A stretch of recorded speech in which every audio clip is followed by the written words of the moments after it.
હવે શ્વાનની ગણતરી ગુજરાતમાં રખડતા શ્વાનોનો આતંક કોઈ નવી વાત નથી, પરંતુ હવે શ્વાનો લઈને એક નવો વિવાદ ઊભો થયો।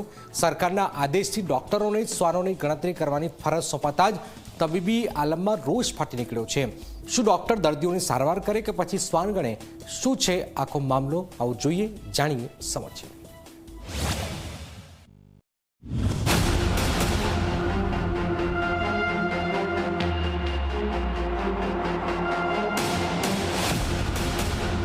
આ દ્રશ્યો છે રાજકોટ સિવિલ હોસ્પિટલમાં, જ્યાં દર્દીઓ સારવાર માટે આવે છે, પરંતુ અહીં દર્દીઓની સાથે રખડતા શ્વાનો પણ નિરાંતે આંટાફેરા કરતા જોવા મળે છે।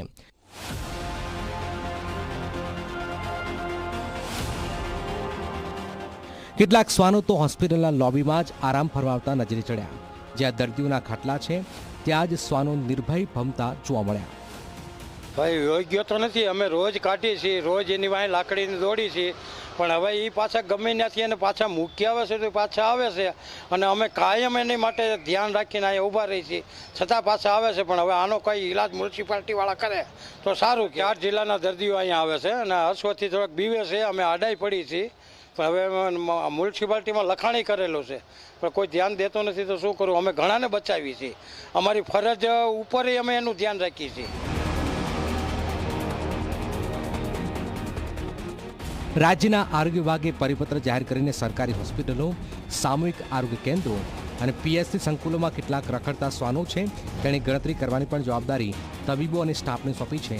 આ નિર્ણય સુપ્રીમ કોર્ટના આદેશના પાલનરૂપે લેવામાં આવ્યો હોવાનું પણ તંત્ર કહી રહ્યું છે।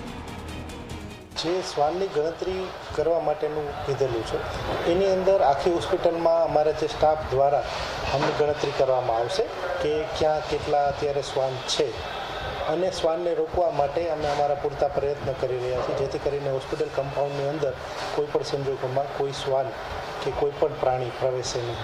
સરકાર તરફથી અમને જવાબદારી સોંપી છે કે ભાઈ આ હોસ્પિટલની અંદર કોઈ શ્વાન પ્રવેશે નહીં, એના માટે ડૉક્ટર ગણતરી કરવા નહીં જાય, પરંતુ ડૉક્ટરને એટલી જવાબદારી સોંપી છે કે ભાઈ આવા કોઈ પણ શ્વાન દેખાય તો તરત જ સંસ્થાને જાણ કરવી, જેથી કરીને શ્વાનને આપણે પકડીને અલગ જગ્યાએ મૂકી શકીએ। એક તરફ હોસ્પિટલોમાં દર્દીઓની ભારે ભીડ, ડોક્ટરો પર સારવાર અને વહીવટી કામનો બોજ, અને હવે તેમાં ઉમેરાઈ છે શ્વાનોની ગણતરી કરવાની વધારાની જવાબદારી। તબીબી આલમમાં સવાલ ઉઠી રહ્યો છે કે શું આ કામ પાલિકા કે અન્ય એજન્સીને ન સોંપાય? કદાચ સુપ્રીમ કોર્ટે કોમ્પ્લાયન્સ માગ્યું છે, એના ઉપલક્ષમાં મેડિકલ સર્વિસીસ, મેડિકલ એજ્યુકેશન અને પબ્લિક હેલ્થ ત્રણેયના એડિશનલ ડાયરેક્ટર જે છે એના સહીથી એક પરિપત્ર આવ્યો છે કે તમારી જેટલી બી પબ્લિક હેલ્થ ઇન્સ્ટિટ્યૂટ છે એની અંદર શ્વાનની સંખ્યા કેટલી છે એ ગણતરી કરીને 3 તારીખ સુધી અમારે આપવાની છે। 55 આપણા મેડિકલ ઓફિસર છે પીએચસીની અંદર, 12 સીએચસી છે, 5 એસડીએચ છે, 1 ડીએચ છે અને 1 મેડિકલ કોલેજ છે। એટલે બધાને અલગ અલગ કીધું છે કે ભાઈ તમે સંયુક્ત પત્ર છે એટલે અમારે ગણતરી કરીને એ લોકોને 3 તારીખ સુધી મોકલવાના છે।